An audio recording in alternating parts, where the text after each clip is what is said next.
America সরকারের shutdown ৩৬তম দিনে পড়ল। এর মাঝেই দেশের ৪০টি বড় বিমানবন্দরের উড়ানে ১০% কাটছাঁটের কথা ঘোষণা করলেন মার্কিন পরিবহন সচিব সিন ডাফি। কারণ হিসেবে এয়ার ট্রাফিক নিয়ন্ত্রণের নিরাপত্তার কথা উল্লেখ করেছেন তিনি। শাটডাউনের জন্য এই সমস্ত দফতরের কর্মীদের গত ৩৬ দিন ধরে বিনা পারিশ্রমিকে কাজ করতে হচ্ছে। ফলে বাধ্য হয়ে উড়ান কাটছাঁটের সিদ্ধান্ত নিয়েছে ডোনাল্ড ট্রাম্পের প্রশাসন। বুধবার হোয়াইট হাউস থেকে উড়ানে ১০% কাটছাঁটের কথা ঘোষণা করেছেন ডাফি। শুক্রবার থেকে তা কার্যকর হয়েছে। তবে তিনি জানিয়েছেন, ডেমোক্র্যাটরা যদি সরকারের বিরুদ্ধে সম্মতি দেন তবে শীঘ্রই শাটডাউন উঠে যাবে এবং বিমান সংক্রান্ত সিদ্ধান্ত কার্যকর করার প্রয়োজন পড়বে না।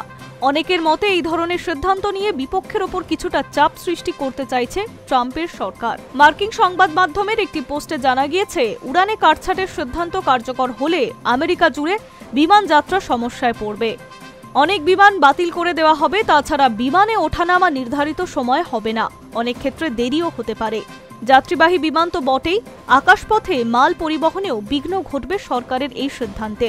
উদাহরণ হিসেবে শিকাগো বিমানবন্দরের কথাও বলা যায়। ১০% কাটছাঁটের অর্থ সেখানে দিনে ১২১টি উড়ান কম থাকবে, অথবা কমে যেতে পারে বিমানের ১৪,৫০০ আসন। সরকারের এই ঘোষণার পর মার্কিন সংস্থা এয়ারলাইন্স অফ আমেরিকা একটি বিবৃতি জারি করে জানিয়েছে, ১০% কাটছাঁটের প্রকৃত অর্থ কী তা সরকারের সঙ্গে কথা বলে তারা বোঝার চেষ্টা করেছে। এই বিষয়ে নিশ্চিত হয়ে তারা যাত্রীদের উদ্দেশ্যে পৃথক বিবৃতি জারি করবে।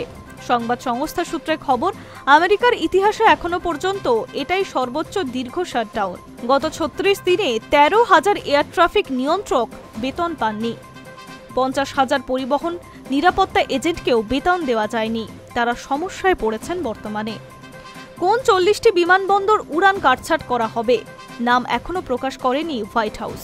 তবে একটি সংবাদ মাধ্যম সূত্রে জানা গিয়েছে, New York City, Washington, Chicago, Atlanta, Los Angeles, ডালাসের মতো গুরুত্বপূর্ণ বিমানবন্দরে এই সিদ্ধান্ত কার্যকর হতে পারে।